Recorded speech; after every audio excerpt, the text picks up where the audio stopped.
Hello and welcome to a little bonus Arsecast, one which is going to deal with a story that's in the news, of course, which is the coronavirus. And Arsenal were supposed to be playing football tonight against Manchester City. That game has been postponed because our players came in contact with the owner of Olympiacos, who tested positive for the coronavirus, and as such, some of our players have been put in self-isolation. And as a precautionary measure, the game was postponed. Our match against Brighton this weekend is expected to go ahead as normal, as much as normal can be normal at this particular moment in time. But when you look at what's happening across Europe, and when you look at the measures being put in place in Italy, in Spain, games being played behind closed doors, no sport at all in Italy, of course, calls for leagues to be suspended because the implications of playing behind closed doors are very big for clubs. It's going to cost them a lot of money if they don't get any spectators in there. It's a little bit worrying, and it does make you think about what is going to happen in England, what is going to happen with the Premier League season, and what's going to happen to Arsenal, of course, because that is our main point of interest.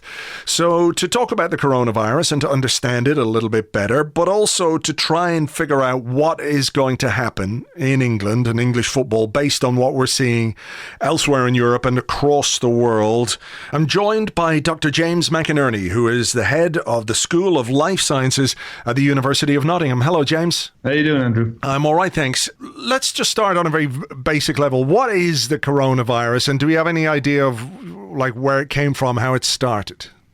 So the coronavirus that we're talking about, the one that causes the disease called COVID-19, it's a family of viruses, and there are 4 of them that infect humans, 4 that we know of now. There's this particular one that causes COVID. There's SARS virus, which you might remember from about 19 years ago. There was a really strong outbreak of a virus that pretty much then disappeared within a few months. There's MERS, Middle Eastern Respiratory Syndrome virus, and there's a common cold, and the common cold is a coronavirus as well. Common cold could be caused by a few things, but it can be caused by a coronavirus. So they're kind of a family. They look like a ball. You've probably all seen the graphics that they put up online and on the various news items. It looks like a ball with some spikes sticking out of it, and its particular talent in life is that it can attach to respiratory systems and cause infection. So how is it transmitted? I mean, I think everybody understands how a common cold is transmitted. Is it pretty much the same? It's pretty much the same in water droplets, in coughs, and every time you breathe out, there's a little water droplet. So things like this. The water droplets won't go too far. They'll be 1-2 meters away, and they'll sort of fall down to the ground. So, but it's transmitted in tiny water droplets from person to person. Okay. The symptoms. What are the symptoms of this particular virus, and how would somebody know? Because I suppose if you come in direct contact with somebody who has it, then you might take a test, or you might be tested and discover whether or not you have it. But how would you know if you were falling ill with this? What are the symptoms that might display or present themselves? Right. So it's a respiratory condition, and the very first symptom would be a fever. Might be a big fever, might be a very little fever. And then after that, then a dry cough, maybe a runny nose, and so on. So it would feel very much indistinguishable from a common cold for many people, for the majority of people. That's what it would feel like. If you are coughing right now, or and that cough originated 3 or 4 weeks ago, the highest likelihood is that's just the common cold, or you got a cough, and it's probably not this. If you live in the UK, or if you live in Ireland or whatever, outside of China or South Korea or Italy, it's probably just that you've got the common cold. From here on in, the probabilities change a small bit, but if you've been carrying something for a few weeks, it's probably just that. If you get a new one now, if then the probability has changed, and you should probably go phone up your doctor and say, look, I've got a new respiratory problem, and if in particular if it started off as a fever, then you should probably have a chat with somebody about that. So what are the potential effects of this when you talk about it being a respiratory illness? We've heard it said that, you know, the elderly in particular are very vulnerable to it. Is that because basically their respiratory systems are weak anyway? People with asthma, for example, those kind of things? So I think the science isn't 100% solid on this yet. We're just too early, and we haven't gotten enough science for me to say that with absolute certainty. What you can say is that there's a huge correlation with age. And in particular, perhaps something that sort of surprised us an awful lot was that the very young, small babies appear to have mild, little, no symptoms, even those with a high viral load. We're not quite sure why that is the case. I mean, you know, the life history of other coronaviruses would say that babies, you know, might be more susceptible, but it does not seem to be the case here. The vast majority of people that have problems with it, so lots of people of all age groups are getting infected, but the majority of people, and almost exclusively the people that are having problems, are over the age of 65. Under the age of 65, it's people that have what we call a comorbidity, complicating factors. So they're immunocompromised, or they have an underlying health condition. But over the age of 65, the percentages, I'm afraid, do go up. And at that point, these are the people that are the biggest sort of group that are affected by this. Okay, so from a day-to-day preventative point of view, we hear all the time about how we should wash our hands. And, you know, it seems redundant to say that that's something we should do on a regular basis anyway, but I'm not sure it's something that, you know, habitually people tend to do. Anecdotally, I was at a cinema screening last Friday night, and I went into the toilets afterwards, and there was a queue, and it wasn't a queue to go to the toilet, it was a queue of men standing waiting for the sink to wash their hands. And I can tell you, I've never in my life seen that before. Ever. And I think that's probably a terrible indictment of men in particular. I'll hold my hands up and say, look, I've been there and done that, or not done that, as the case might be. But why is washing your hands on a regular basis, whether you've just gone to the toilet, or whether you've come in from outside, or you've been to the shops, why is that so important? So stepping back a small bit, we talk about the contact network, or we talk about, in totality, what viruses like this survive on is the network. That is to say, people coming in contact. It's not a magic thing. It's a real just particle, and it has to pass from one person to another. And so a major way of doing that is by shaking hands or by touching things that other people's hands have touched. Your hands are, in general, kind of filthy, right? They touch all kinds of things. And then when you start touching your nose and your mouth, that's the transfer event there. So coughing might do a little bit of it, but if you just cough into your hand, shake somebody's hand, right? You moved it from your hand to their hand, and then they touch their nose, and there you have it. You've completed the movement from one person to another. So what we're trying to do right now is to interfere with that network. And what we talk about is what we call R0 or R0. It is the number of people that get infected by an infected person. And that's a really important number. So on average right now across the world, one infected person will give it to 2.5 other infected people. We control this if we can reduce that number down to 1 or below 1. So if on average an infected person doesn't pass it on at all, well then we're winning. We're winning the game if we can get to do that. Right now, the virus is winning because on average, one person is passing it on to 2.5 people. Washing our hands, staying away from crowded areas, all of those things break up that contact network and can slow down and reduce the impact of the virus. Okay. One of the things that I'm seeing, certainly as I've been talking about it a bit this week on the blog, and because there are implications for football and what have you, which we'll come to in a little bit, is people saying, well, you know, people are overreacting here. This is a lot of panic over nothing. The flu has been with us for years, and X amount of people die every year from flu. Why are people losing their reason over this? Can you answer that? Right. So when you have the regular flu, very early on in the flu outbreak, because we've known about the flu for so long, we can make a vaccine. I get the flu jab every year. I've already broken up that network. by getting the flu. I'm useless to the flu. It can't live on me, and I will never pass it on. So I've already brought down the advantage to the flu. So we have that. We have Tamiflu. We have drugs to interfere with it. So in other words, the world is always prepared for the flu. We're not naive. This new coronavirus, we're naive. And that's where part of the problem lies. The development of a vaccine is still probably several months, if not a year away. And we have no known drugs, though we have some good prospects. We've no known drugs to interfere with it. And that's kind of the thing that's worrying us a bit. In terms of infectivity, this is about flu-like. It's more or less the same. But in terms of lethality, or what we call the case fatality rate, this could be 10 to 35 times higher than the flu. And the problem is that the case fatality rate is higher, but also we're naive. We don't have any defenses against it. And those are the reasons why scientists are, we don't jump up and down every year about the seasonal flu. You don't see us doing that. We didn't really jump up and down about Zika virus or Ebola because we kind of knew what was going to happen there, or even SARS and MERS, not so much.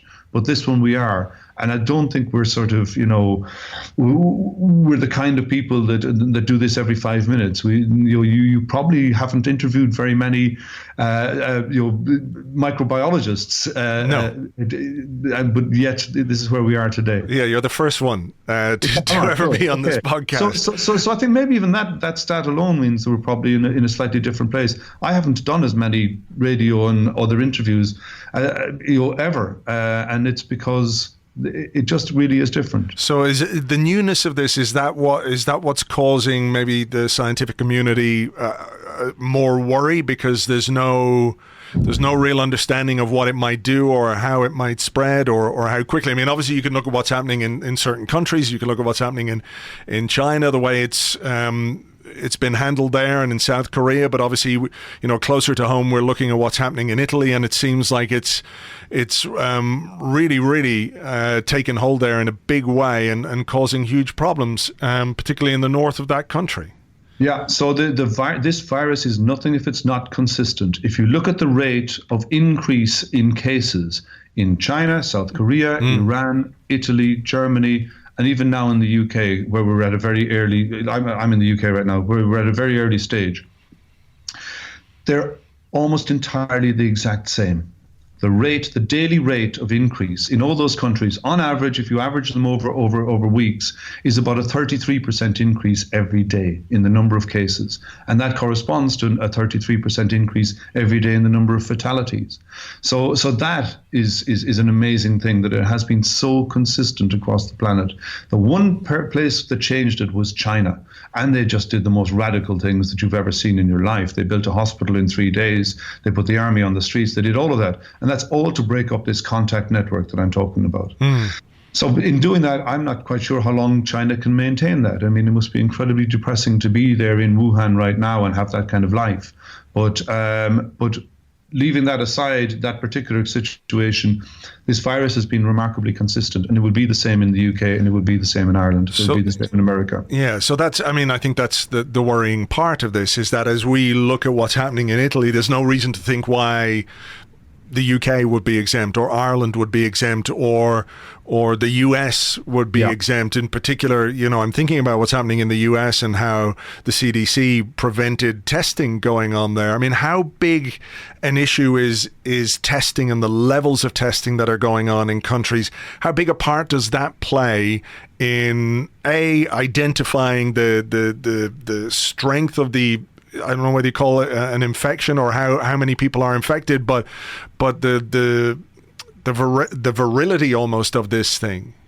Yeah, so testing, of course, again, we're trying to do all the one thing: bring down the network, stop the contacts. And if you don't know somebody's infected, and remember, at least 50% of people are getting this infection and they're perfectly fine, and they really don't even know. They feel a little bit maybe not so good, but they don't bother their medic. They don't turn up, and so but they may be passing it on. And so testing is a way of saying, you might not feel bad, but you actually have a viral load. Could you go home and isolate yourself for a week or 10 days or 2 weeks?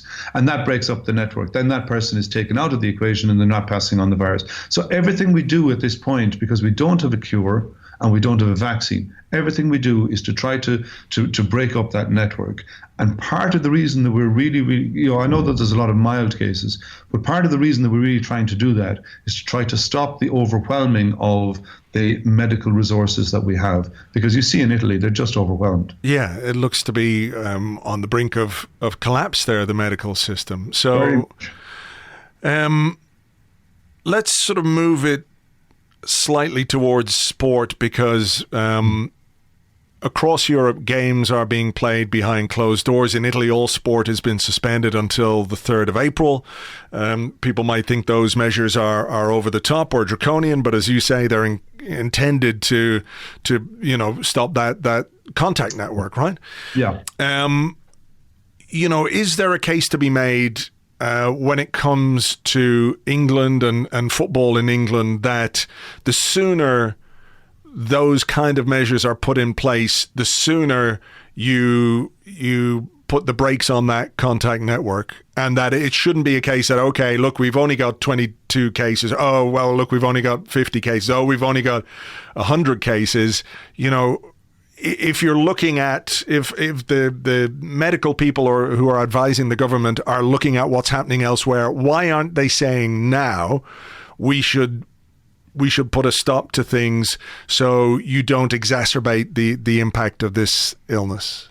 So there's all kinds of things in terms of closing down events, that people will do something else if you close it down, then so I think there's a little bit of understanding exactly where things are. And the other one then is to be honest, I think people need to sort of get to where they're fully understanding what we're trying to do. What I mean by that is, like if you cancel a parade, then people just go into the pub and you haven't fixed anything there, right? So there's a little bit of people accepting that games have to be stopped. But in answer to your question then about should we do this now or wait until next week or the week after or something like this, Public Health England are looking at that. They say that they're modelling this, and with the incidence so low in the beginning, I mean, they say that it would have minimal impact if we did or didn't run games. Right. But I think they're saying that for sure there will come a time when they'll stop, when they say they should be stopped. There's also, I suppose, the thing, what occurs to me is like, being in Ireland and everyone was ready for St. Patrick's Day next week and the parades that take place in Dublin, Cork, Limerick, all the big cities and all the towns across Ireland, you have these parades. And of course, I think everybody understands, on a basic level, if you've got lots of people in one place, the chances of the virus spreading are higher if you've got 1 or 2 or 5 or 10 people who might be infected with it in that case. There's also the players and the sports people involved, because what was hilarious to me was that this last weekend the Premier League said, right, before the game, absolutely no handshakes between the players. We're aware of this virus, so no handshakes. But of course, the players are running around and they're spitting on the pitch, and they're grappling with each other, and they're jumping, and someone scores and they all jump on top of each other, and that kind of stuff. There is the sort of players to consider as well in this. Yeah. Yeah, there is. And I guess, you just have to emphasize to the players, if you're going to let the game go ahead, that you just try your best in advance to make sure that everybody that's playing isn't carrying an infection with them. And then you just say, please leave each other alone out there, when you get a goal. But I mean, at the same time, you've got to tackle the opposition as well. So, to be honest, if everybody was feeling pretty okay right now, with the incidence so low, and if you could test everybody in advance, then you could run a game, right? But I don't know if they've gotten to the stage where they're able to do that. No, Arsenal, some of the players were in self-isolation because they were in contact with the owner of Olympiacos, who revealed this week that he had been infected, and so they've told him to go home. The incubation period that they're looking at is February 27th, when that contact took place, to Thursday of this week. That would be 14 days, and if the players aren't showing symptoms, the way the club are looking at it is they're testing when there are symptoms showing. Is that the right way to do it? I understand these footballers get paid quite a bit of money, so the test isn't very expensive. Yeah. So I mean, it could be something that you could do continuously. It's just a throat swab, so you could do that fairly often. I don't know why they might sort of just wait until somebody has symptoms. They said they were, working with the guidelines. What the exact quote? We're following the guidelines. Tests are done when symptoms display. But it seems to me that if you are and have been in contact with somebody who had the virus, whether he was, infected at the time, we don't quite know because of the incubation period. It just strikes me that it might be a good idea for mandatory testing to take place, even if games are being played behind closed doors. Right. There may be a couple of other issues, including mandatory testing. I mean, there may not be the personnel. It may not be possible to do that. You need labs. You need labs that have particular facilities, and it may be seen as, no offense to anybody, but testing footballers so they can play football compared to sort of trying to look at society and so on. And so there may be political issues like that, if you like, coming into play there as well. Okay. Well, I mean, just trying to look forward and trying to predict a little bit about what's going to happen. We're looking at Italy now basically in lockdown, where no flights are going in and out. Some of the football matches due to take place this week were not taking place because travel either to Italy or from Italy is not allowed. Their sport is in shutdown, as we know. Is it just inevitable that the same kind of situation is going to occur in the UK, for all that might mean for however football seasons are due to finish in May, etc., etc. I know at the end of the day football is not the most important thing in the world, and something like this, which could prove very dangerous for many people, that's got to be the priority. But just trying to extrapolate what we're seeing right now based on where Italy was, let's say 2 weeks ago, compared to where the UK, Ireland, the US are now. I mean, is there any way that it could be different?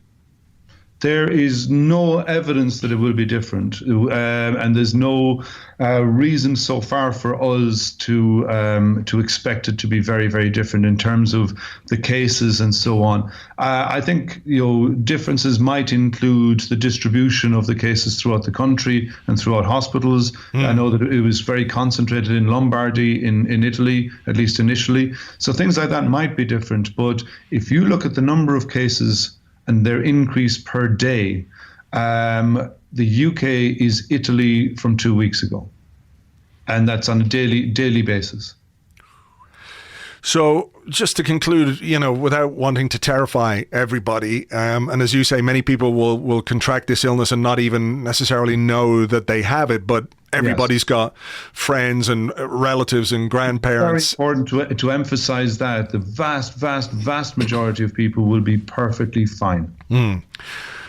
But the responsibility that I think we all have to each other, just as human beings, and obviously to our families and friends and those kind of things, is there any particular advice beyond being vigilant, beyond being sanitary and washing your hands that you would give to people?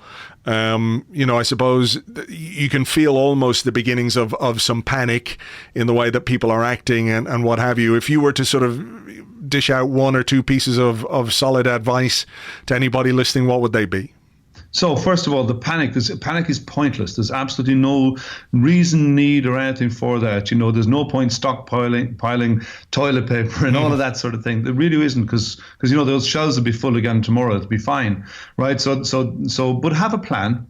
That's a good thing. So if your partner, somebody in the family becomes unwell, how would you deal with that? What's the thing you would do? So just think it through in your head. What's the thing that's really important? You're looking after the dog. Who'll do that if I'm in bed all day long? Just simple things like this. And then the other things are, keep washing those hands. Then that's the advice, and that's a very, very good way of doing it. And the principle here is to not overcome the health services, because good healthcare outcomes will depend on the hospitals not being overrun. So if you can stay healthier for longer and stretch this whole thing out rather than have it all happen in 3 weeks or 2 months or something like this. If you can stretch that out, then you're really, really helping, and that's your contribution to society. So don't panic, have a plan, and wash your hands. Okay, good advice. I think people can follow that fairly easily. Dr. James McInerney, thank you very much indeed. No worries. Thank you. That was Dr. James McInerney, who is the head of the School of Life Sciences at the University of Nottingham. Thank you very much again to him for his time. If you want to follow him on Twitter, you can do that. He is at J.O. McInerney, at J.O.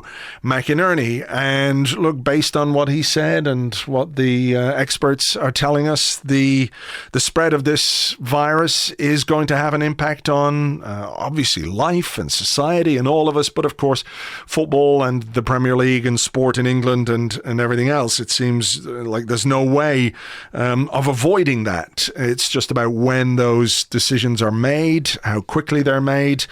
And after that, we have the debate and we have the discussion about, you know, what it is that we do from a sporting point of view. I think that, of course, is a secondary consideration, of course, because people's health and people's well-being and everything else is by far the most important thing. So please do follow the advice that James gave you there. Stay well, stay safe.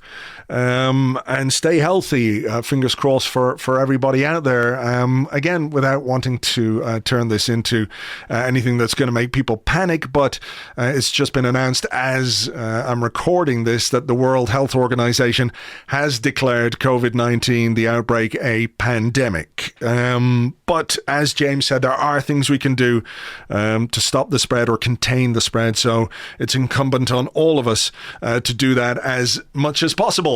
Right, on that upbeat note, I'll leave it there for now. There is still a game scheduled for Saturday against Brighton. We don't have a great deal of time to prepare for that. Some of the players won't be back in training until Friday because of their self-isolation. How many more Premier League games there are left this season, we'll have to wait and see. But we will have another podcast for you this week focusing on the football. And, the unfortunate thing about this is that it is something that is going to be with us today, tomorrow, and for quite some time into the future. So it is going to inform a lot of what we talk about, a lot of what we do, a lot of how we behave, and there's no escaping that. But as much as possible, we'll try to give you a football podcast to help us escape a little bit from the relentlessness of this particular thing. So look, thank you for listening. Hope you enjoyed this particular show. If you liked it, if you find the information useful, please feel free to share it, spread it far and wide. That seems like an unfortunate thing to say, but you do know what I mean when I talk about that, because the more information all of us have, the better we'll all be. Until the next one, thank you for listening. Cheers. Bye-bye.